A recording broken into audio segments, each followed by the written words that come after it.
Okay, greetings, friends. It's some bonus Chapo content coming your way. And, folks, do you feel like we're living in an age of overwhelming political despair and disenfranchisement? I do too. So it's good to counter that feeling with an example of something, a grassroots political campaign that improves the lives of everyday people and indeed saves lives. But there's also a movie about it. So you can feel good watching a movie and watching something about real politics that has happened and is successful and provides something of a blueprint for any campaign in the future that seeks to redress the numerous maladies plaguing the American public. So to that end, I would like to introduce the directors of the new documentary film Reclaim Idaho, currently screening at the Santa Barbara International Film Festivals. They are my good old friends, Jim Kamoosi and Laura Wing Kamoosi. Welcome. Hey, Will. Thanks for having us. Thanks for having us. So, like I said, you have a new documentary. It's called Reclaim Idaho, and it is about a grassroots political campaign to pass a ballot measure to expand Medicaid in the state of Idaho. How did you come across this project? Yeah, it's kind of a funny story. But all roads do, in fact, lead to Chapo, because we heard Tim Faust on Chapo one day and thought, who is this weirdo? And so when we had a little time, we reached out to him to see if there was some kind of documentary project that we could work on together. Do we need to define Faust? Should we define Faust, or is he a known fact? He was a guy who sold his soul to the devil, I believe, for Medicaid access in the state of Idaho. So we wanted to work with Tim on a project, and we've been talking about a bunch of different things. And one day he called us up and said, there's this campaign. It's in Idaho. It's this married couple. They've got this like rickety old RV. They've painted it green. They're driving all around the state with a baby, and they're trying to get Medicaid expansion passed. And I'm going to go out there for the last week of the campaign, and you guys should come. And so maybe like 2 weeks later, we were on a plane to Idaho to see what was up. Yeah, he was pretty direct. It's wonderful, extraordinary. You have to see this. Yes. Like very, Yeah, we have, fans of the show will know the specific energy that Tim Faust brings to any topic, but particularly the topic of healthcare reform. But as far as so Tim Faust is a character in this documentary, but like, how would you describe your two main characters? This young couple, you have a new baby, and what led these people to take it upon themselves to launch what was, they were told was a completely hopeless campaign to expand Medicaid in a very red state like Idaho? Well, these people are Idahoans, so they know the turf, they know the people there, and they had actually had, with a childhood friend of theirs, Luke Mayville, they dipped their toes into politics for a local school levy for the town that they grew up in, where people were actually given the option to vote to spend less money on schools when they already had, I believe, a 4-day work week at the time. 4-day school week, yeah. School week, rather. And they thought, well, that's idiotic. We need to do something about it. And they had some success there in this one town, letting people know, hey, guys, like, we should probably fund the schools. So they were kind of looking around. They thought, well, that worked. Maybe we should try to do something else. And Garrett, who was in med school at the time, was aware of this Medicaid gap and brought it up to Luke, and they all got to talking about it. And they thought, the more they found out about it, and the more that they talked about it, the more they realized they needed to do something about it, because it's just savage and insane that this gap exists, and they just felt like they could do something, and they didn't have a dog in the fight. Could you explain? Could you explain how that Medicaid gap works, and like why, in the first place, was there a need for a ballot measure to expand Medicaid coverage in the state of Idaho? Sure. So it really comes down to Republican animosity for the ACA and Obamacare. When all of that was going on, there was a lawsuit in 2011 by a group of Republican-led states who thought that it was unconstitutional to go forward with the expansion of Medicaid as a part of the ACA. Prior to the ACA, Medicaid was this sort of thing that hardly anybody could get. You had to be making like, $3,000 a year or have some kind of disability that might take you 2 or 3 years to prove you had to get Medicaid. So the ACA kind of set out to change that and make Medicaid available to everyone whose income was over 138% of the poverty line. So these states sued, and they said, no, we're not going to do that. And the Supreme Court ruled in their favor. The law was changed so that they would have to opt into this Medicaid expansion. So what happened was you had a situation where anyone making between what the state's current income was for Medicaid, which in the case of Idaho for a family of 4 was $5,000 a year. Yeah, I mean, I think that needs to be stressed. Like, to qualify for Medicaid, for a family of 4, your annual household income had to be below $5,000 a year. That's correct. And I don't think that's a whole other discussion of the insanity of what the federal poverty level even is. And we can get into that. But what happened was there was this gap of people who made, quote, too much money to qualify for Medicaid. Which again is just over $5,000 a year for a family of 4. Right. That's too much money. If you're making just above being an absolute destitution, exactly. you do not qualify. If your household income is $5,500 a year for a family of 4, sorry, no Medicaid for you. You're out. So if you made, in between that $5,000 a year and $25,000 a year, which was the income level where the ACA subsidies begin. Because now you're earning enough, you're paying into the system through taxes enough to warrant being helped out a little bit. Correct. Right? Like to get a little bit of subsidy action. If you were in that space, in between that $5,000 and that $25,000 a year as a family of 4, you had no access to health insurance whatsoever. I mean, you could certainly purchase it. It was available for purchase, but no. But a household family income of $25,000 a year, buying health insurance from a private insurer, I mean, even through the Obamacare exchange. Impossible. I mean, we don't need to belabor how absurd that option is. Yes, exactly. And so someone could say, well, technically they could. No, you can't. Not if you're.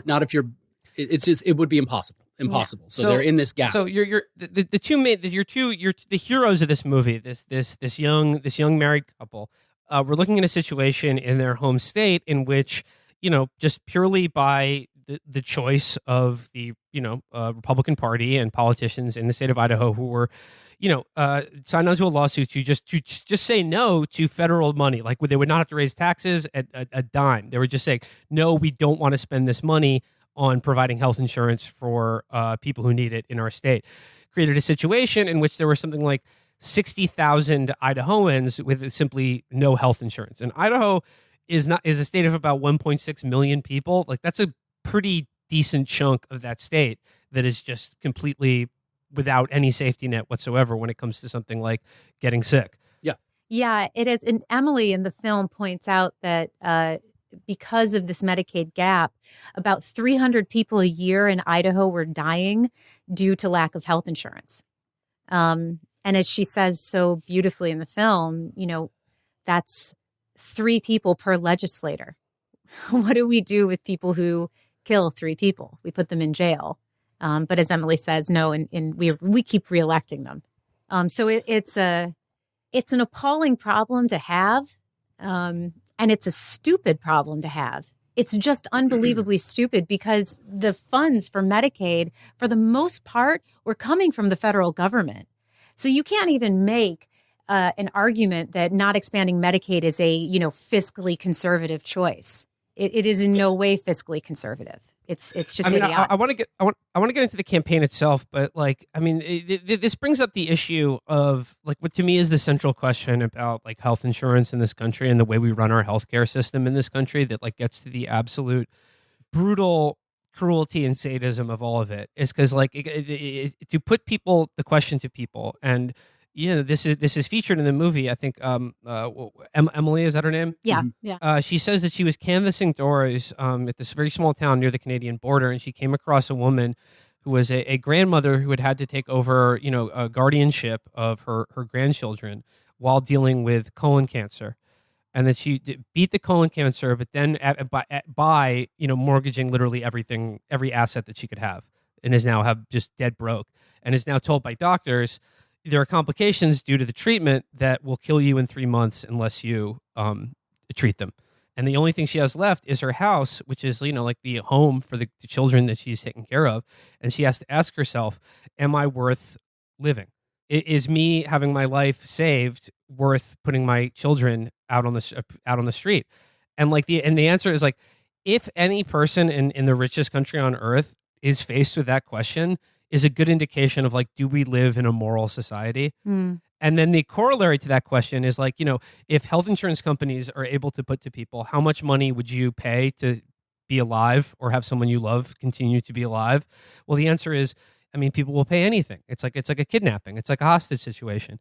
The corollary to that is how much money is a state government willing to spend, or even not spend, even just money that they're willing to accept, to prevent something like 6% of unnecessary deaths from happening in their state? And the answer is they won't spend any money for that. Yeah.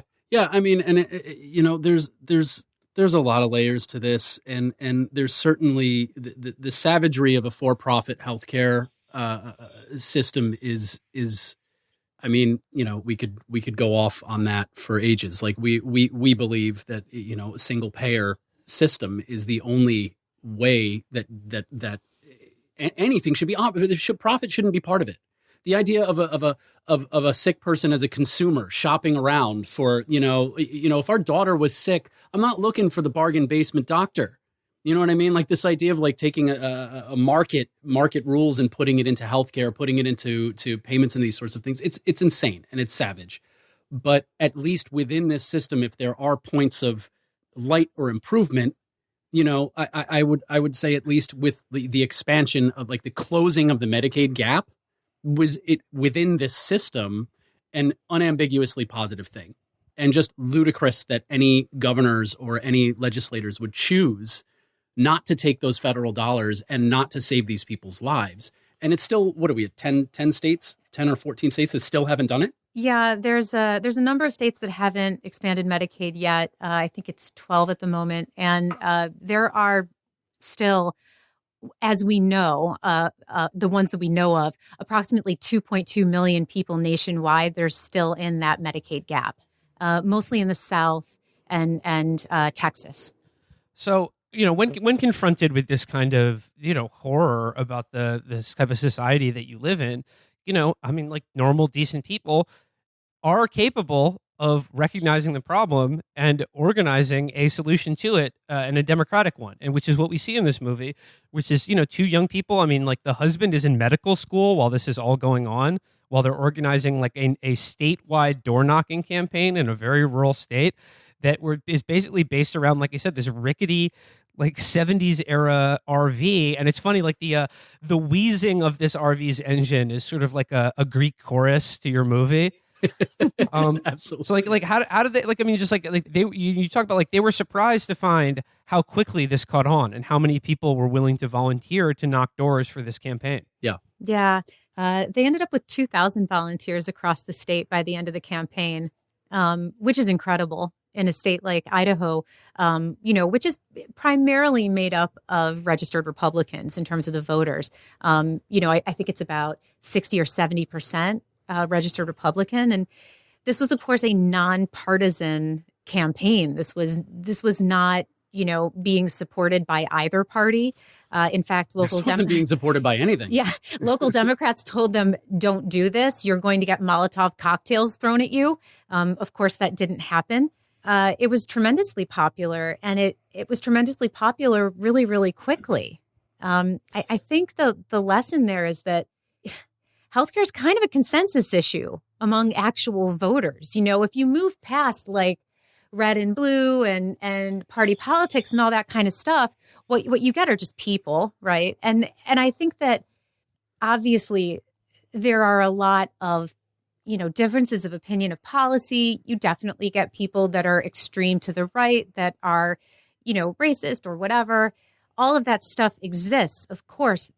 But for the most part, people don't want their neighbors to die for lack of health care. And people know the system sucks. They know it's stupid. They know it's wasteful. And I think that it's hard to break people's concepts of this sort of zero-sum game, or this like, well, if I'm going to have a successful podcast, I have to destroy Will's podcast. If I'm going to have a successful fact. Yeah, I mean, fact. There are no other podcasts. There can be not up to that task. There can be only one. There be? Yeah, please. There can be only one. But this idea of like, in order for one person to succeed or one business to succeed, somebody else by definition has to fail. Someone else is not getting that business, right? But with healthcare, it shouldn't work like that. And people understand this. They understand the crisis, and I think that they want to help each other. And when they're given an opportunity and can be assured, look, just because this person across the street is going to get coverage and help, it doesn't mean you won't. This is for everybody, for everyone who needs it. No one's getting hurt by this. I mean, you mentioned that this was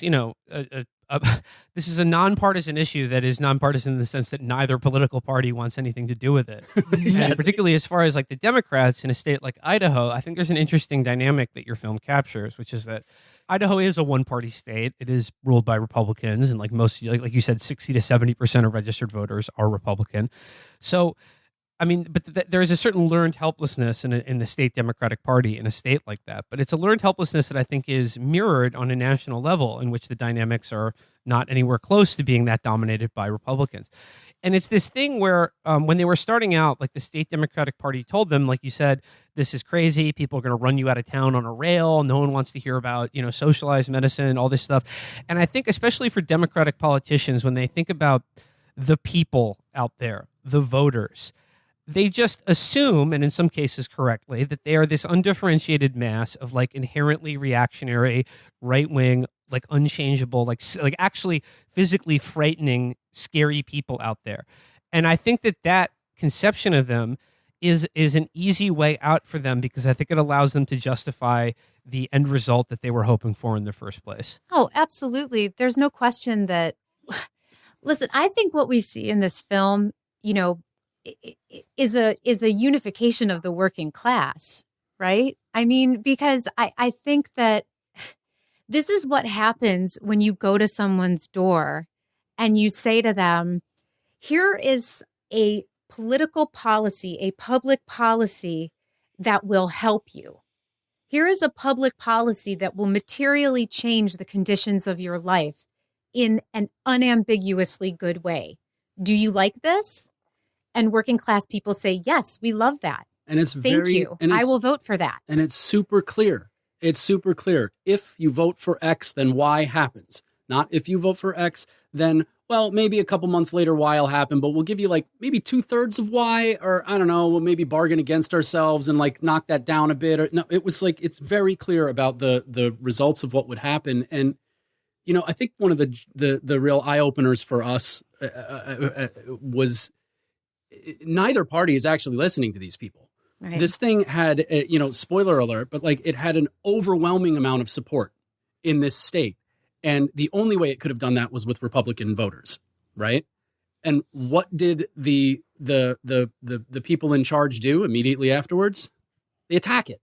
They attacked it. Lawsuits, try to get rid of it. They don't want it. And it's like your own constituents very clearly said, we would like this to happen, please.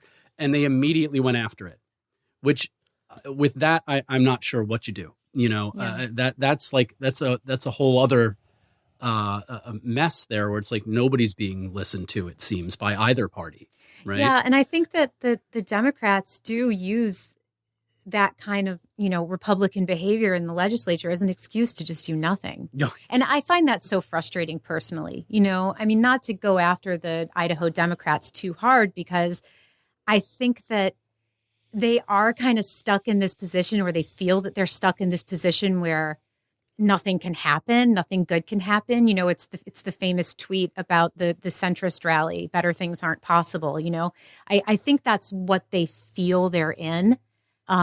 Which is what's so amazing about this group of people. But it's just not real. Well, and again, Garrett says it's what's so powerful and amazing about this group of people who, again, for whom this doesn't move the needle for them. It didn't actually personally affect them, But to see, they saw that it wasn't going to happen unless they did it themselves. Yeah. They're just like, it doesn't matter who we vote for. This is just not going to happen unless we get in this friggin' van and start knocking on doors. Yeah. Yeah, and it's that knocking on doors thing that's a big part of the movie. I mean, and this movie really is. I mean, this is kind of a it's an uplifting, but it's also like not in a treacly stupid way. I mean, this movie is like a practical guide to like how to run a grassroots like canvassing and door knocking campaign. And like how to do it with like not that many people, like how to do it literally just starting with like you and your wife and baby, basically, and an RV. You're going to need one of those. Yeah, you need a way to get around.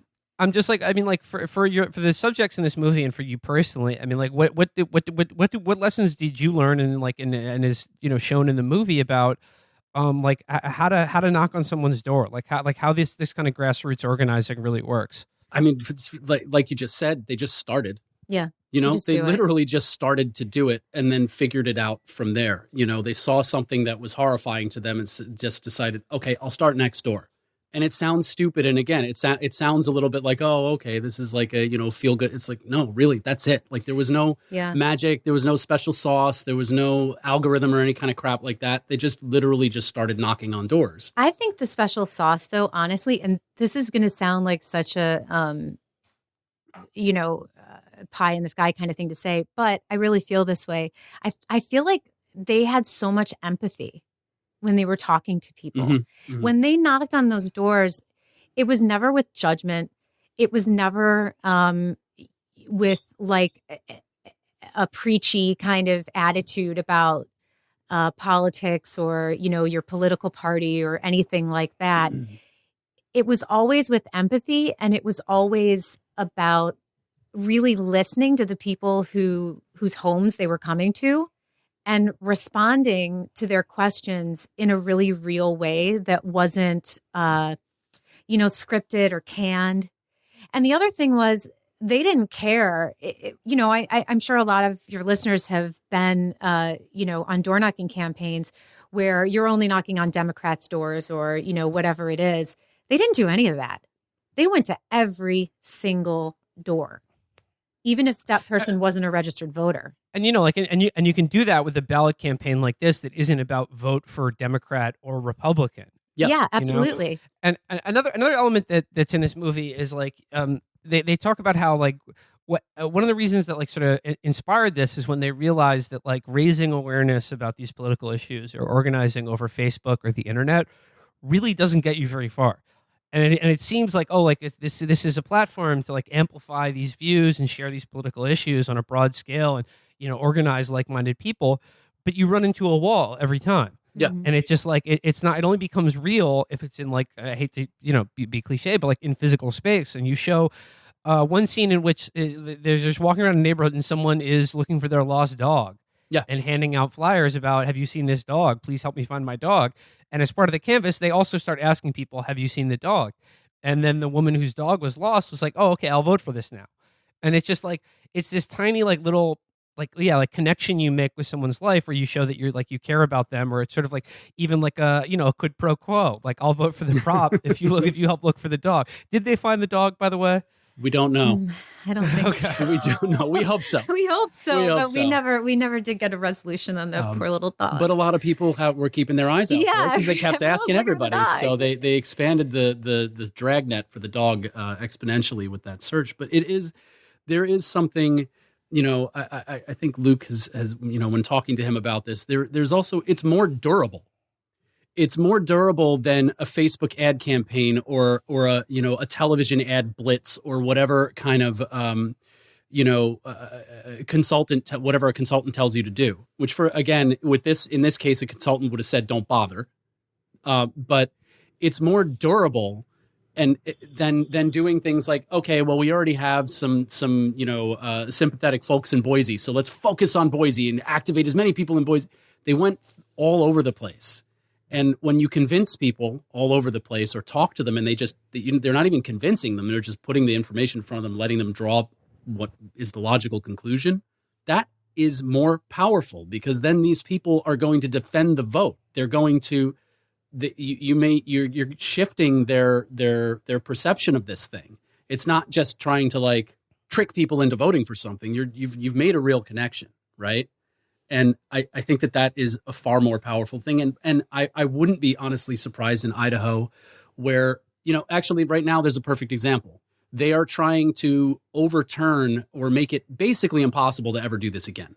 The Idaho currently, they do not want ballot measures to take place again. And because spoiler alert, the ballot initiative, the ballot Prop 2 that they were campaigning for passed, and it passed easily.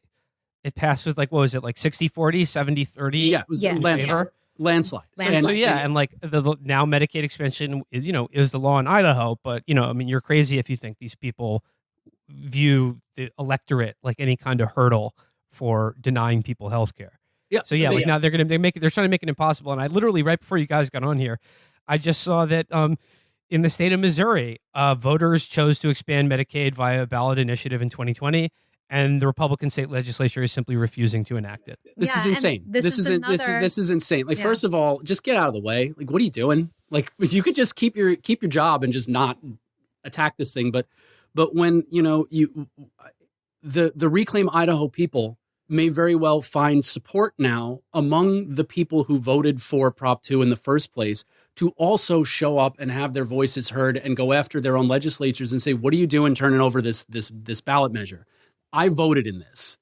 I liked being able to do this. I want to be able to do this again, right? Yeah. So they're building support with people that you wouldn't expect would maybe necessarily be in support of the expansion in the first place, or even something like this. They go, oh, well, the leaders know what they're doing. I guess they should overturn this evil ballot measure thing. No, they engaged with it. They know it's a positive thing, so they're going to fight for it.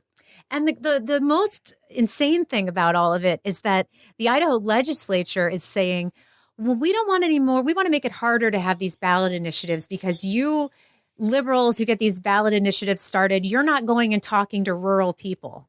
And we need you to talk to somebody in every single county before you can get something on the ballot. Isn't that literally what they did? It's literally what they did. It's literally what they did.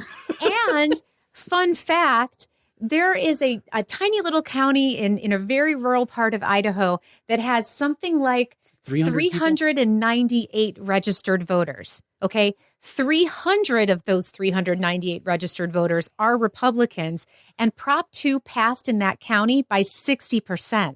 So nobody can tell me that rural voters didn't want this. Well, it's similar to the Democrats and their belief about the people as this terrifying mass of fucking just greedy evil pigs. Yes. Republicans believe that too about their own people. Yes, absolutely. Yes. And I guess and then they're surprised to find out that 60% of them actually don't want poor people to die of not having an asthma inhaler, right, if they need it. Yeah, and you see that was another, I think, a real big thing for us was being on the ground out there and watching these people do what they did.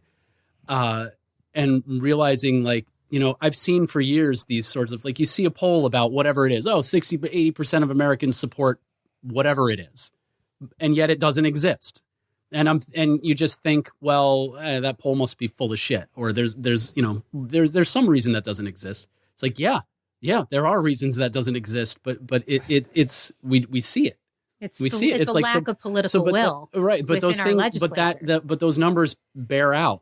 That there are on an issue by issue basis some of these things that people genuinely agree on, and the politicians just won't get on board with it. Yeah, on either side. Because we're in this moment now where political elites post Trump are obsessed with this idea that people in America are just too angry at each other. There's too much division, and why can't we just come together on our famous common sense solutions to help working families, the normal regular people of America, live lives that are where they're taking home more money in their paycheck, they can send their kids to school, all the things that they say they want. And then anytime something actually does happen that is genuinely a grassroots, non-partisan political measure, you want to talk about a radicalizing moment. It passes. The vast majority of people are yes, we want this. It was decided in a Democratic campaign.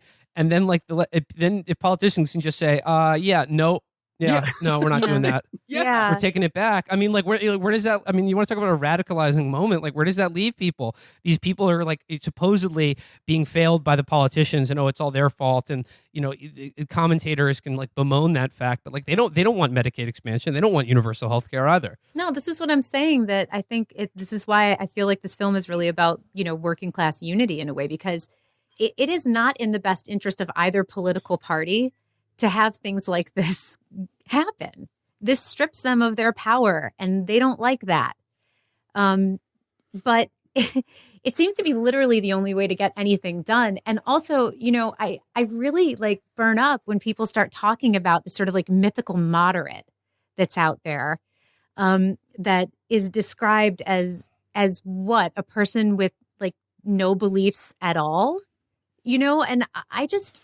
Well, this is part of the brain damage that goes on here, where there's this just like people just cannot conceive of the idea that anything better can be done. So the best you can possibly come up with is just like hold things exactly where they are, because if anything changes, it's just going to get worse. Yeah, and they might not be completely wrong about a lot of that stuff, but I don't think that's what voters really want, And I think that there's a lot of non-voters who are non-voters because of this, because they're not getting anything with their vote, because we're all, talking about unity, but what does that mean exactly?